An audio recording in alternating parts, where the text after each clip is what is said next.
इसके अतिरिक्त इसमें अलग अलग कई तरह के टूल्स भी होते हैं जिसकी सहायता से आप इस सॉफ्टवेयर में अपनी इच्छा अनुसार किसी भी इमेज में परिवर्तन ला सकते हैं।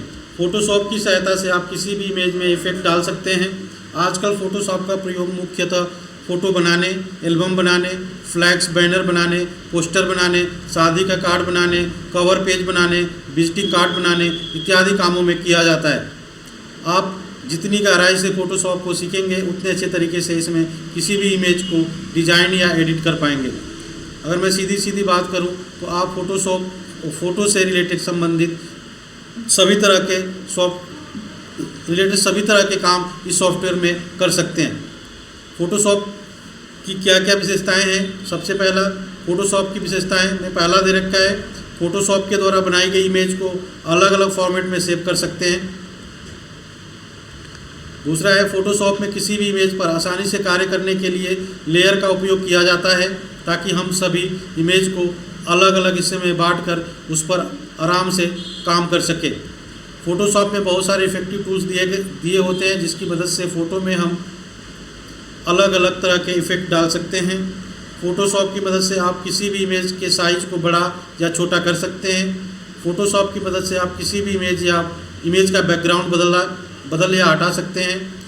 फ़ोटोशॉप में हिस्ट्री पैलेट की सुविधा दी गई है जिसमें पुरानी कार्य की सूची दिखाई जाती है। इस पैलेट का उपयोग करके आप किसी भी इमेज या फ़ोटो को पुरानी स्थिति में ला सकते हैं, जैसे navigator, history, layer, path, style इत्यादि। फ़ोटोशॉप के द्वारा किसी भी इमेज को आप रोटेट कर सकते हैं। और भी फ़ोटोशॉप के कई सारे विशेषताएं हैं जो आप आगे जानेंगे। फ़ोटोशॉप का कौन सा वर्जन यूज़ करें? तो फ़ोटोशॉप का कौन सा वर्जन यूज़ करें ये ज़रूरी नहीं है। सबसे पहले आपको ये सोचना है कि आप जिस लैपटॉप या कंप्यूटर में फ़ोटोशॉप को इंस्टॉल कर रहे हैं, क्या वो लैपटॉप या कंप्यूटर अच्छा है, क्या उसकी प्रोसेसर हाई क्वालिटी का है। अगर नहीं, तब आपको ये सोचना है कि अगर इस कंप्यूटर में फ़ोटोशॉप का कौन सा वर्जन इंस्टॉल करना चाहिए ताकि मेरा लैपटॉप या कंप्यूटर की स्पीड अच्छी हो और फ़ोटोशॉप भी अच्छी तरीके से वर्क करे। अन्यथा आपका कंप्यूटर लो क्वालिटी का रहेगा और फ़ोटोशॉप की कोई नई वर्जन जैसे फ़ोटोशॉप CC 2018 या फ़ोटोशॉप CC 2019 या फ़ोटोशॉप CC 2020 इंस्टॉल कर लेंगे तो आपका कंप्यूटर स्लो हो जाएगा और आपके कंप्यूटर में फ़ोटोशॉप की अच्छी तरीके से वर्क नहीं करेगा। नोट है, आजकल जितने भी लोग फ़ोटोशॉप इमेज को एडिट करते हैं तो ज़्यादातर एडोब फ़ोटोशॉप 7.0 ही यूज़ करते हैं, क्योंकि ये सभी तरह के कंप्यूटर में अच्छे तरीके से वर्क करता है। पर हाँ, अगर आपका कंप्यूटर अच्छा है, उसमें अच्छा खासा रैम है, तब आप फ़ोटोशॉप का कोई भी नया वर्जन इंस्टॉल कर सकते हैं। इसमें किसी तरह का कोई दिक्कत नहीं है। मैं आपको बता दूं कि अगर आप कंप्यूटर में 512 MB या 1 GB या 2 GB रैम है, फिर भी आप एडोब फ़ोटोशॉप 7.0 यूज कर सकते हैं। कहीं पर आपको कोई दिक्कत नहीं होगा। और यदि इतने ही रैम में आप फ़ोटोशॉप का कोई नई वर्जन इंस्टॉल कर लेंगे तो आपका कंप्यूटर हैंग भी होने लगेगा और फ़ोटोशॉप अच्छे तरीके से वर्क भी नहीं करेगा। ज़रा इस बात का भी ध्यान रहे। अब यहाँ पे प्रश्न क्या होता है कि फ़ोटोशॉप में तेज़ कैसे बने, फ़ोटोशॉप पे एक्सपर्ट कैसे बने। तो अगर आपको फ़ोटोशॉप में ज़्यादा इंटेलिजेंट बनना है तो आज मैं आपको इसके बारे में एक स्टेप बाय स्टेप करके हम लोग जानेंगे। पहला तो सबसे पहले आप फ़ोटोशॉप के अंदर जितने भी शॉर्टकट की होते हैं उन्हें याद कर लें। तो शॉर्टकट की जो भी है इसके अंदर हमें याद कर लेना है, जिससे हम लोग थोड़ा स्मार्ट तरीके से इस पर काम कर सकते हैं। दूसरा है, उसके बाद अगर आप को ये लगे कि फ़ोटोशॉप में इस ऑप्शन मैं नहीं जानता हूं, तो सबसे पहले आप उस ऑप्शन के बारे में जानने की कोशिश करें। इसके लिए आप इंटरनेट या अपने शिक्षक से सहायता ले सकते हैं। अगर आपके सामने कोई एडिट किया हुआ इमेज दिखे तो आप भी उसी के जैसा किसी भी इमेज को एडिट करने का प्रयास करें। इसके लिए आप इंटरनेट या अन्य शिक्षक की सहायता ले सकते हैं।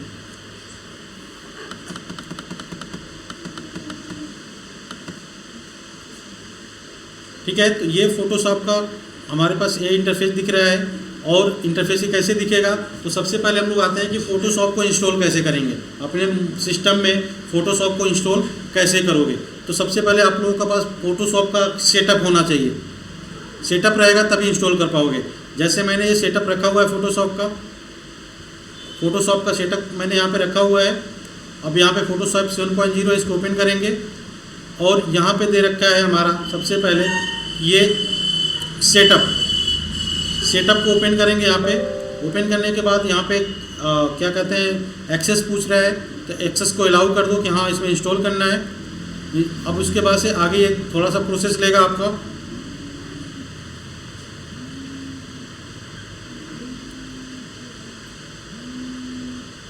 ये ओपन हो गया। आपको आगे क्या करना है, नेक्स्ट पे क्लिक करना है, फिर आगे नेक्स्ट पे क्लिक करना है, एक्सेप्ट पे क्लिक करना है।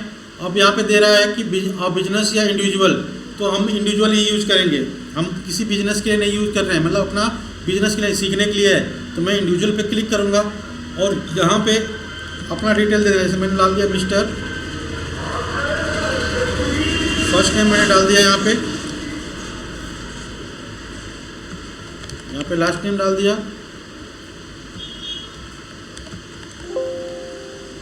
और यहाँ पे कंपनी का नाम मैंने डाल दिया। मैंने कंपनी का नाम JIT कंप्यूटर इंस्टीट्यूट डाल देता हूँ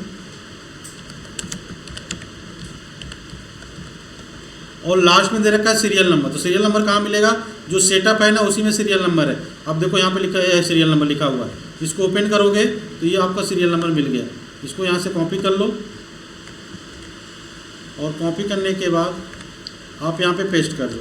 पेस्ट करने के बाद आप यहाँ पे नेक्स्ट पे क्लिक करो, एस पे क्लिक कर दो आप और फिर नेक्स्ट पे नेक्स्ट कुछ भी चेंज नहीं, बस नेक्स्ट करते जाना है। अब नेक्स्ट कर दिया। अभी कुछ थोड़ा समय लगेगा, प्रोसेस कर रहा है ये जैसे ही इंस्टॉल हो जाएगा हमारा ये फ़ोटोशॉप ओपन हो जाएगा। ओके, एक बार इंस्टॉल कर दोगे तो हमेशा इसके लिए हम लोग इसको यूज़ कर सकते हैं। तो ऐसे हम लोग इसको ओपन कर सकते हैं। अब उसके बाद अब फोटोशॉप के पार्ट 2 में कि स्टार्ट कैसे करेंगे, तो फोटोशॉप कैसे खोला जाता है। तो फोटोशॉप खोलने के लिए कई तरीके हैं। सबसे पहले आप कीबोर्ड में Windows+R प्रेस करें, उसके बाद आपके सामने एक रन डायलॉग बॉक्स आएगा, उसमें आपको फोटोशॉप लिख करके एंटर करना है। तो जैसे आप Windows+R प्रेस करोगे तो यहाँ पे फोटोशॉप का आ जाएगा, ये रन डायलॉग बॉक्स आ जाएगा। आप फोटोशॉप टाइप करना है, ओके पे क्लिक कर दो या फिर एंटर बटन दबा दो, ओपन हो जाएगा। जो ऑलरेडी बाकी एप्लीकेशनों को ओपन करने की जो तरीका है सेम इसका भी तरीका वही है। दूसरा क्या है, आप कीबोर्ड में विंडो बटन या स्टार्ट मेनू को प्रेस करें, उसके बाद आपके सामने एक सर्च ऑप्शन आएगा, उसमें आप फोटोशॉप या एडोब फोटोशॉप लिख कर भी ओपन कर सकते हैं। तो दूसरा क्या है कि आप स्टार्ट बटन पे यहाँ पे सर्च बॉक्स पे फोटोशॉप सर्च करके भी ओपन कर सकते हो। तीसरा मेथड है कि विंडोज 7 यूज़र के लिए, इसके लिए सबसे पहले आपको स्टार्ट मेनू पर क्लिक करना है, उसके बाद ऑल प्रोग्राम पर क्लिक करना है, उसके बाद एक्सेसरीज पर क्लिक करना है। अब उसके बाद फोटोशॉप खोज कर उसे ओपन कर लेना है। तो ये विंडोज 7 के यूज़र के लिए है। स्टार्ट पे जाओगे, ऑल प्रोग्राम पे जाओगे, फिर एक्सेसरीज पे जाओगे और फिर वहाँ पे मिलेगा फोटोशॉप, वहाँ से ओपन कर लोगे। अब नोट में यहाँ पे दे रखा है किसमें से फोटोशॉप ओपन करने का सबसे अच्छा तरीका है कि पहला तरीका, ऐसा इसलिए कह रहा हूँ क्योंकि इस नियम का पालन आप कोई भी ऑपरेटिंग सिस्टम जैसे विंडोज 7, विंडो 8, विंडो 8.1 या विंडो 10 में कर सकते हैं। तो Windows+R वाला जो है ये सब पे काम करता है। सब में आप लोग Windows+R प्रेस करो और उसके बाद से उस पर आप लोग फोटोशॉप टाइप करके ओपन कर सकते हो। जब फोटोशॉप ओपन कर लोगे, ओपन हो जाएगा तो आपके साथ ये इंटरफेस आएगा। इसी इंटरफेस में किसको क्या कहते हैं तो इसको आप देख सकते हो कि जब आप लोग का आएगा ये थी, जब ओपन कर लोगे तो ये सबसे ऊपर वाला इंटरफेस जो दे रखा है ये, ठीक है। जैसे हम लोगों ने नोटपैड वर्डपैड पढ़ा है कि सबसे उस विंडोज़ के सबसे ऊपरी भाग को टाइटल बार बोलते हैं, सेम यहाँ पर भी क्या है, इसे टाइटल बार कहा जाता है। तो ये क्या है, टाइटल बार है। अभी इसके सामने अनटाइटल दिख रहा होगा क्योंकि हमने अभी इस पेज को किसी नाम से सेव नहीं किया है। जब हम इस पेज को Ctrl+S के जरिए किसी भी नाम से सेव कर लेंगे तब वहाँ पर दूसरा नाम दिखने लगेगा, जिसे ही हम लोग टाइटल बार कहते हैं। तो नोटपैड में से हम लोग ऐसे ही पढ़े थे टाइटल बार को करने के लिए। अब देखो ये हमारा हो गया है, सबमिट पूरा कंप्लीट हो गया प्रोसेस। बस फिनिश पे क्लिक कर दो यहाँ पे और ओके पे क्लिक कर दो। अब ये हमारा ओपन हो रहा है। ये तो मैंने डायरेक्ट जब इंस्टॉल किया है तो ओपन कर रहा हूँ तो ये ओपन हो रहा है। अब ये थोड़ा समय लेगा, ओपन हो जाएगा।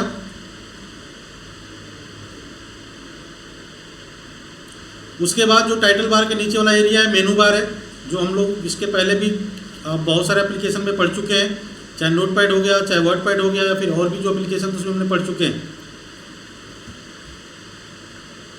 उसके बाद ये जो साइड में दिख रहा है, ये फोटोशॉप के अंदर एक ऐसी टूल वाली बॉक्स होती है जिसमें कि कई सारे टूल्स होते हैं, जिसके बिना आप फोटोशॉप के अंदर कोई भी काम नहीं कर सकते। इसलिए ये फोटोशॉप के अंदर मेन टूल बार कहलाता है। तो ये क्या है, हमारा मेन टूल बार है। इसी टूल बार की सहायता से हम लोग डिजाइन करेंगे, जो भी चीज़ें बनाना है हम लोग बनाएंगे।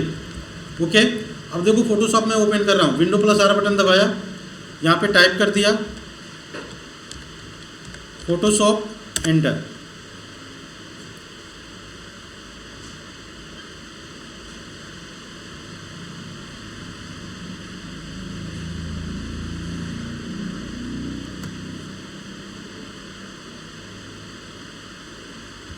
कंटिन्यू पे क्लिक कर देंगे, एस पे क्लिक कर देंगे। जैसे ही एस पे क्लिक किया, अब देखो ये क्या कहते हैं, कलर सेटिंग के लिए आ गया है। तो अभी इस कलर सेटिंग को हम लोग कुछ नहीं करेंगे, ऐसे ही ओके कर देता हूँ। ओके, अब हम लोग क्या करना है कि अब मुझे इसमें कुछ डिजाइन करना है, कुछ बनाना है। एक एक टूल्स को हम लोग पढ़ेंगे, तो टूल्स के बारे में जानेंगे और पढ़ेंगे। तो ये टूल्स में देखो, ये टूल्स का पूरा वो दे रखा है, हम लोग आप लोग इसको एक एक करके याद कर लेना। बाकी मैं सीधा आता हूँ यहाँ पे मर्क्यू टूल। सबसे पहला टूल कौन सा है, मर्क्यू टूल। मर्क्यू टूल में 4 ऑप्शन है, rectangle marquee tools, elliptical marquee tools, single row marquee tools और सिंगल कॉलम मर्क्यू टूल्स। तो मर्क्यू टूल का काम क्या है, तो मर्क्यू टूल 4 प्रकार के होते हैं। रेक्टेंगुलर मर्क्यू टूल्स, इससे आप आयताकार रेखा तैयार कर सकते हैं।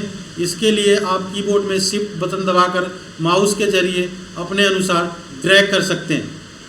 तो या तो माउस से या फिर क्या कहते हैं, शिफ्ट बटन दबा करके इसको ड्रैग कर सकते हैं। दूसरा दे रखा है इलेप्टिकल मर्क्यू टूल्स। इससे आप अंडाकार जैसा शेप ड्रॉ कर सकते हैं। इसके लिए आप कीबोर्ड में शिफ्ट बटन दबा करके माउस के जरिए ड्रैग करें। तीसरा है सिंगल रॉ मर्क्यू टूल। ये फोटोशॉप के अंदर एक ऐसा टूल होता है जो कि किसी भी इमेज का पर्टिकुलर एरिया के दाएं और बाएं किसी एक पंक्ति को सेलेक्ट या एक पतली रेखा ड्रॉ करता है। और हाँ, आप चाहे तो इस पतली लाइन को स्ट्रोक वाले ऑप्शन में जाकर इसे और मोटा कर सकते हैं। लास्ट दे रखा है कि सिंगल कॉलम मर्क्यू टूल। ये फोटोशॉप के अंदर एक ऐसा टूल होता है जो किसी भी इमेज या पर्टिकुलर एरिया के अंदर या नीचे किसी एक पंक्ति को सेलेक्ट या एक पतली रेखा ड्रॉ करता है। तो ये हमारे 4 टूल्स हैं। सबसे पहले चारों टूल्स को हम लोग देखते हैं। तो ये जो हमारा है मर्क्यू टूल है। अब इसके बाद देखो एक नीचे एक तीर का निशान लगा हुआ है, इस पर क्या करना है, राइट क्लिक करोगे। जब राइट क्लिक करोगे तो ये चारों ऑप्शन दिखेगा। तो हमें क्या करना है, अगर किसी भी ऑब्जेक्ट को सेलेक्ट करने के लिए हम लोग मर्क्यू टूल का यूज़ करते हैं। तो सबसे पहले मैं फाइल में आऊँगा, न्यू पे क्लिक करूँगा। न्यू पे क्लिक करने के बाद आप देखो ये न्यू का जो पेज खुलने से पहले ये उसका सेटअप आ रखा है। इस सेटअप को सेट करना होता है। अगर कोई नाम देना तो नाम दे सकते हो, तो यहीं रहने दे सकते हो। मैंने यहाँ पे ले लिया JIT। ओके, यहाँ पे डिफ़ॉल्ट जो दे रखा है फोटोशॉप का, ये इसको अभी जो भी जितना बड़ा लेना, जो साइज़ लेना है, जैसे हम लोग पेज सेटअप करते हैं, जैसे A4 साइज़ लेते हैं या फिर ऐसे, तो इसी तरह से बहुत सारे इसके फोटोशॉप के साइज़ दे रखा है। चलो मैं A4 साइज़ ही ले लिया यहाँ पे। अब उसकी विड्थ और हाइट अपने हिसाब से आप सेट कर सकते हो। अभी मैं वैसे ही रख रहा हूँ, मैं कोई विड्थ और हाइट को सेट नहीं कर रहा हूँ। और यहाँ पे कलर जो है RGB कलर ले रहा हूँ। देखो यहाँ पे क्लिक करोगे तो bit map, grey colour, RGB colour, CMYK colour और लैब कलर, इसका तब यूज़ किया जाता है कि जब हमें अलग अलग उस इमेज को अलग अलग जगहों पे अलग अलग तरीके से यूज करना होता है। जैसे ग्रे स्केल का मतलब होता है black and white, RGB colour का तब यूज़ करते हैं कि जब हम कोई भी डिज़ाइन हम किसी डिजिटल डिवाइस पर ही उसको यूज़ करना चाहता हूँ। और CMYK कलर का मतलब होता है कि हम उसको प्रिंट करना चाहते हैं। जब भी आप जो भी डिज़ाइन करें उसको प्रिंट करना है तो आप इसको सेलेक्ट करना चाहिए कलर को। कौन सा? CMYK, क्योंकि प्रिंटर में ये 4 कलर होते हैं। और लास्ट में लैब कलर, अगर मुझे इसको किसी कहीं लैब से प्रिंट कराना है तो लैब कलर वाला ऑप्शन सेलेक्ट करके हम लोग इसको करेंगे। ओके, तो अभी हम लोग बाय डिफ़ॉल्ट RGB कलर है तो RGB रखेंगे। और कंटेंट बैकग्राउंड में मैंने YT रखा अभी मैंने। आप चाहो तो यहाँ पे कलर चेंज कर सकते हो, यहाँ पे क्लिक करके कलर चेंज कर सकते हो, ट्रांसपेरेंसी भी वो कर सकते हो। लेकिन मुझे क्या करना है, सिंपल सा वाइट बैकग्राउंड भी रहना चाहिए। ओके पे क्लिक किया। अभी देखो हमारा ये पेज खुल गया। इसको आप लोग बड़ा छोटा कर सकते हो अपनी ज़रूरत के हिसाब से। तो ये मैंने ले लिया। अब मैं क्या कर रहा हूँ कि मुझे एक ऑब्जेक्ट लेना है यहाँ पे, मतलब कोई ना कोई ऑब्जेक्ट पे ही काम करेगा। तो कोई ऑब्जेक्ट ले लो, फाइल पे जाओ, ओपन पे जाओ, ठीक है। फाइल पे जाकर ओपन पे जाकर ऑब्जेक्ट ओपन कर सकते हो, या फिर यहाँ पे डबल क्लिक कर दो, ठीक है। बाहर ये कैनवास एरिया है, ये जो कैनवास एरिया बोलते हैं, यहाँ पे डबल क्लिक कर दो, तब भी एक आपका ओपन का हो जाएगा। अब जहाँ पे आपका पिक्चर जो पड़ा हुआ है वहाँ से आप ले सकते हो।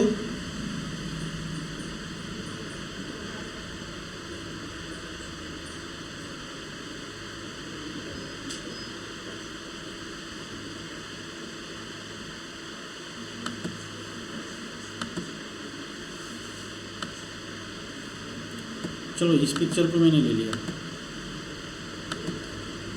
सॉरी, ये पिक्चर फॉर्मेट सपोर्ट नहीं कर रहा है इसको, इसलिए ओपन नहीं होगा।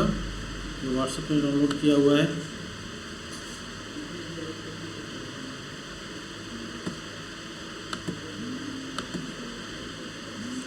ठीक है, मैंने इसको ओपन किया।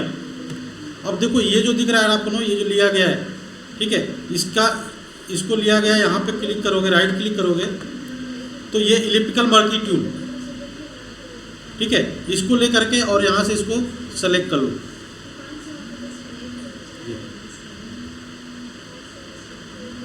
इसको सेलेक्ट कर लो और एरो की से आप लोग अप डाउन लेफ्ट राइट कर सकते हो। आप देखो ये हो गया।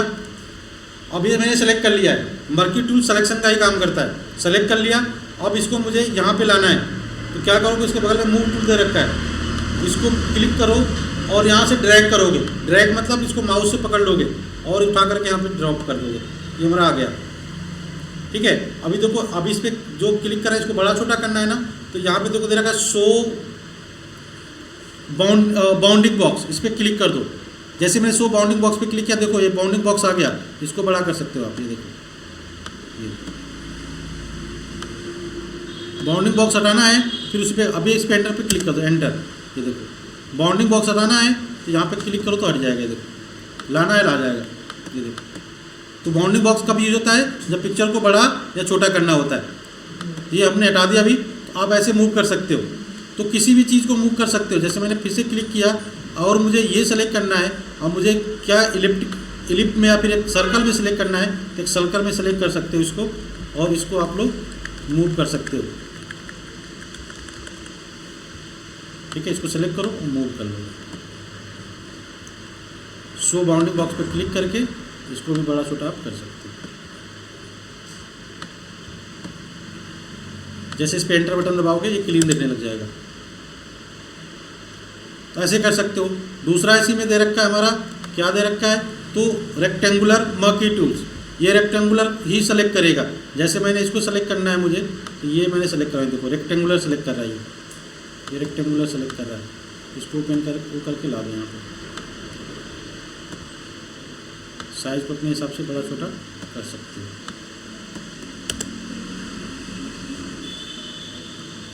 तो ये दो टूल्स आपको समझ में आ गया आप लोगों को क्या करना होता है। अब मैं आप लोगों को आगे जो बताने जा रहा हूँ उसको ध्यान से देखना। इसको हटा रहा हूँ मैं, और कोई पिक्चर में ऐसा ले रहा हूँ। चलो इसको मैं ले रहा हूँ।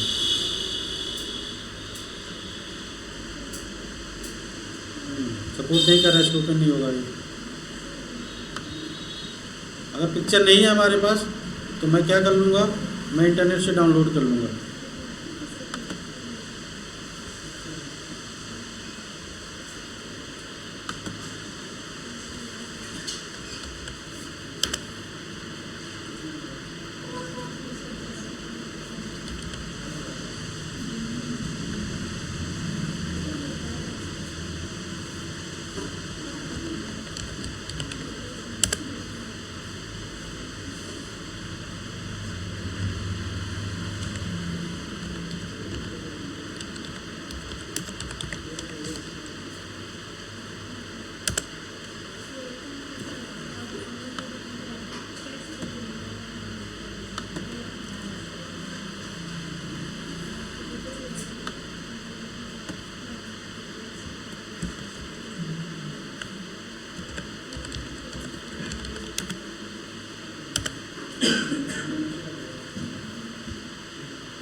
ओके, अब ओपन कर लेते हैं हम लोग। कहाँ पर मैं वो किया था, पिक्चर में।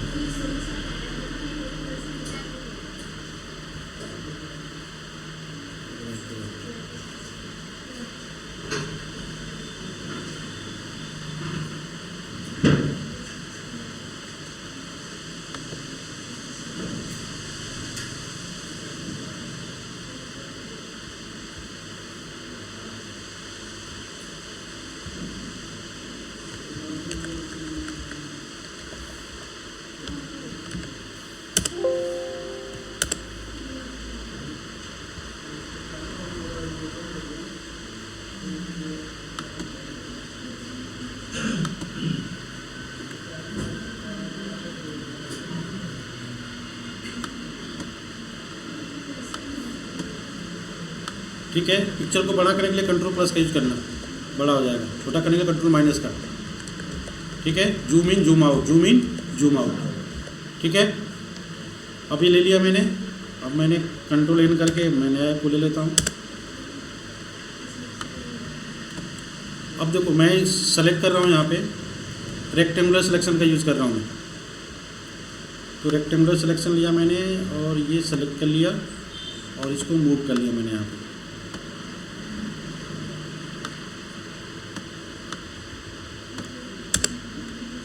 मूव हो गया। अब उसके बाद से देखो जैसे मैं इस पे आ रहा हूँ, रेक्टेंगुलर सिलेक्शन पे आ रहा हूँ, तो ऊपर ध्यान दो, इसके 4 क्या कहते हैं, इसकी वो सिलेक्शन दे रहा है। सबसे पहला सिलेक्शन है न्यू सिलेक्शन, जो ऑटो बाय डिफ़ॉल्ट सिलेक्टेड होता है। उसके बाद दे रखा है ऐड टू सिलेक्शन। तो ऐड टू सिलेक्शन क्या होता है, जैसे मान लो कि मैंने इस सिलेक्शन हटाने के लिए ना कंट्रोल डी कर दो, कंट्रोल डी डिलीट। ठीक है, अब मैंने एक सिलेक्शन किया ये वाला, अब मुझे दूसरा भी सिलेक्शन करना। अभी दूसरा सिलेक्शन करूँगा तो पहला वाला हट जाएगा, ये देखो। ठीक है, अगर चाहते हो कि ये भी रहे और क्या कहते हैं और जो सिलेक्शन रहो वो भी रहे, तो आप आओ जाओ यहीं पे क्या दे रखा है, ऐड टू सिलेक्शन पे क्लिक कर दो और उसके बाद से देखो वो वाला रहे और ये भी है, दोनों आ गया। अब मूव करोगे दोनों एक साथ जाएगा, दोनों सिलेक्शन एक बार मूव हुआ। तो ऐसे मूव कर सकते हो। कंट्रोल डी से इसको हटा दो, सिलेक्शन को डी सेलेक्ट कर लो, तो ये समझ में आ गया। अब दूसरा सिलेक्शन है हमारा subtract from selection. Subtract from selection क्या होता है, जैसे मैंने सेलेक्ट किया यहाँ पे और मैंने सेलेक्ट करने के बाद मैंने ये सेलेक्ट कर लिया पूरा। अब मुझे इसमें कुछ सिलेक्शन कम करना है, हटाना है या काटना है सिलेक्शन को, तो सब्सट्रैक्ट कर लो। यहाँ पे सब्सट्रैक्ट करोगे तो मुझे ये नीचे वाला सिलेक्शन नहीं चाहिए, देखो सिलेक्शन हटा दिया। मुझे बीच में से ये वाला सिलेक्शन नहीं चाहिए, बस 2 आँखें ही चाहिए, यहाँ से सिलेक्शन हटा देगा। ये सब्सट्रैक्ट रहा है, सिलेक्शन क्या कर रहा है, सब्सट्रैक्ट हटा रहा है। ठीक है, अब ये देखो इसको आप मूव कर सकते हो, मूव कर सकते हो, बड़ा ये। अब उसके बाद से सिलेक्शन दे रहा है, कंट्रोल डी करके फिर से हटा ले रहा हूँ मैं और फिर से इसमें एक सिलेक्शन दे रखा है। इसमें इसको बोलते हैं intersect with selection, intersect with selection. अब ये क्या करता है कि ये ना, जैसे मैंने 2 सिलेक्शन कर रखा है, मैंने एक सिलेक्शन ये कर लिया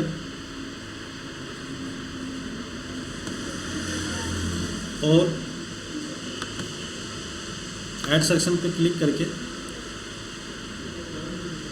और एक सिलेक्शन ये कर लिया मैंने। ओके, अब इसमें क्या करना है, इंटरसेक्ट सिलेक्शन पे क्लिक करके आप इसको सेलेक्ट करोगे, जो दोनों में कॉमन रहेगा उसी को उठाएगा। ये देखो, जो दोनों में कॉमन है उसको उठाया। ओके, तो ये इंटरसेक्ट सिलेक्शन है। अब इसको भी आप इसको खींच करके इसको कर सकते हैं।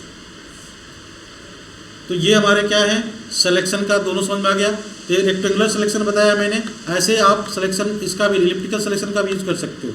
जैसे मुझे इलिप्टिकल सिलेक्शन लिया हूँ मैं, अब मुझे न्यू सिलेक्शन पे क्लिक करो और मैं इसको इलिप्टिकल सिलेक्शन कर रहा हूँ।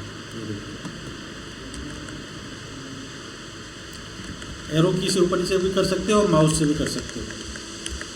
अभी सिलेक्ट हो गया और मूव टूल पकड़ के इसको मूव कर लो।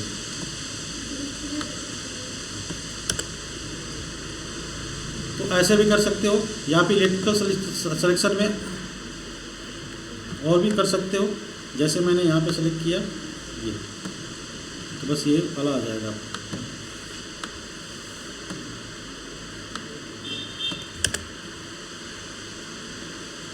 तो ऐसे आप सेलेक्ट कर सकते हो। तो ये चीज़ें आप लोगों को समझ में आ गया होगा। अब हम लोग आते हैं, अब इसको और भी थोड़ा कुछ इसमें सीखते हैं। तो Ctrl+N लिया मैंने, एंटर बटन दबाया और आ गया। अब देखो,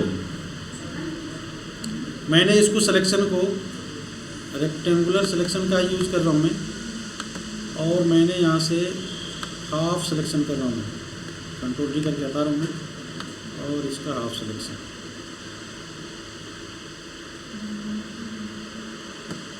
ओके, अब इसको मूव कर लिया। यहाँ पे मूव करने के बाद यहाँ पे शिफ्ट कर लिया। शिफ्ट के साथ इसको ड्रू करोगे तो सीधी आएगी, एक ही साइड में मूव होगा। ये देखो, सीधा एक साइड में मूव हो रहा है। ठीक है, तो मैंने सीधा ही मूव किया है और थोड़ा सा बड़ा कर लेता हूँ इसको, एंटर बटन दबा दो। अब हमें क्या करना है, अब देखो इस साइड में ना ये लेयर बन रहे हैं, जितने हमने ऑब्जेक्ट लिया ना यहाँ पे साइड में लेयर बन रहा है। ओके, तो इसको कॉपी और पेस्ट का जगह पे ना लेयर को कॉपी पेस्ट होता है। तो मैं यहाँ पे ना राइट क्लिक कर रहा हूँ लेयर पे और डुप्लीकेट ले लेता हूँ इसका, और ओके पे क्लिक किया। अब डुप्लीकेट लेने के बाद इसको मैं यहाँ से मूव कर रहा हूँ, यहाँ से मूव कर रहा हूँ।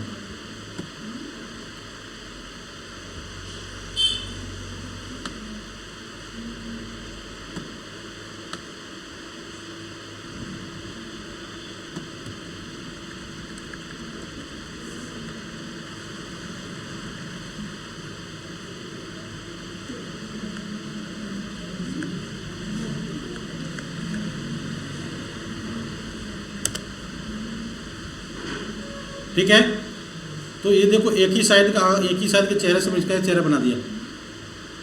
ओके, तो ऐसे आप मूव करके इसको आप देखो, एल्बम बनाने के लिए, करने के लिए सब चीज़ें किया जाता है। ठीक है, अभी तो मैंने एक तरीका बताया, अभी और देखो, अभी और भी इमेजेज आएंगे इसमें।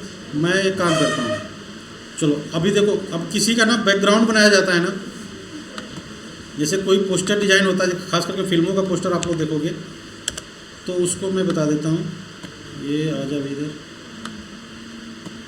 अब देखो मैं ना क्या कर रहा हूँ, यहाँ से रेक्टेंगुलर सिलेक्शन कर रहा हूँ मैं, इसकी आंखों का। लेकिन उसके पहले ना मैं यहाँ पे फीदर दे रखा है, फीदर को बढ़ा दे रहा हूँ मैं, इसका फीदर रख दे रहा हूँ यहाँ पे 5 नहीं 10 कर लिया, 10। और फीदर को मैंने 10 दे करके यहाँ पे मैंने सेलेक्ट किया।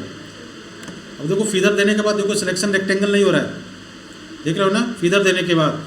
अब इसको मूव करो, मूव करके इस पे लाओ और इसको बड़ा करो, ध्यान से देखो, इसको क्या करो, बड़ा करो, एंटर बटन दबा दो। ठीक है, पिक्चर में देखते हो ना इसका बैकग्राउंड का जो चीज़ें होता है। तो आगे ये क्या फीदर का कमाल है, फीदर की वजह से हुआ है। और थोड़ा बड़ा कर लो और भी पूरा कवर कर, पूरा पेज को कवर कर लेगा। ये देखो, अब चाहो तो इस पर कुछ और भी डिज़ाइन कर सकते हो, इसके ऊपर से और भी डिज़ाइन कुछ लगा सकते हो, तो आप ऐसे इसको दे सकते हो। अब इसको नहीं, चलो एक काम करता हूँ, मैं ले लेता हूँ यहाँ पे एक और कोई एल्बम में बनाना है मुझे, तो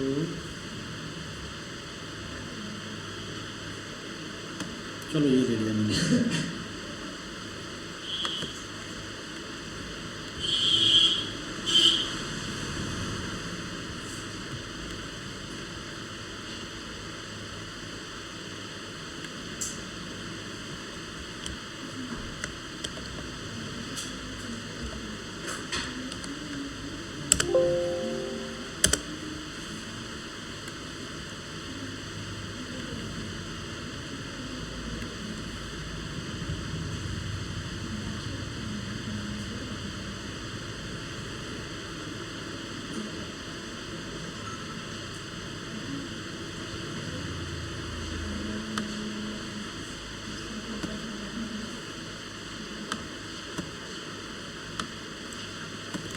इस पिक्चर को कंट्रोल प्लस करके बड़ा कर लो,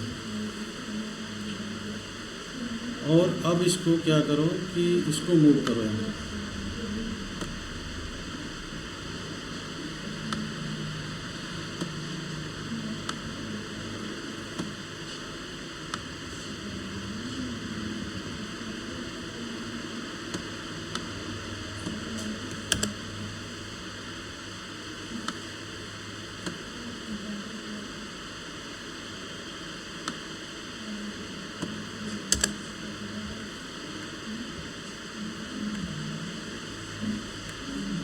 तो ये बन रहा है ना एल्बम, आपका एल्बम का पोस्टर जो फिल्मों में दिखाया जाता है। अब किसी और पिक्चर का यहाँ पर उठा कर लाना है, किसी और का, तो इसके नीचे ऐसे कुछ लाना है, तो क्या करो, दूसरा पिक्चर उठा लो, इसको बंद कर दो, दूसरा पिक्चर ले लो। मैंने चला और भी कहीं पिक्चर लिया किसी पिक्चर पे, और उसका बैकग्राउंड उठाना है साथ में।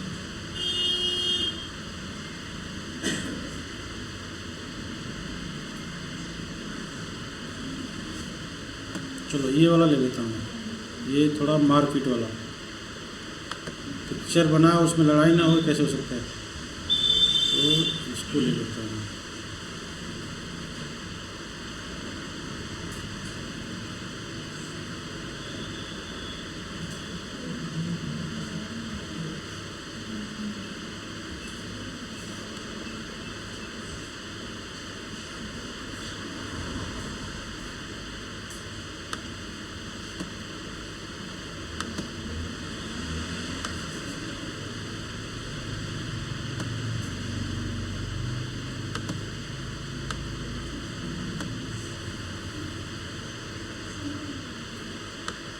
छोटा कर,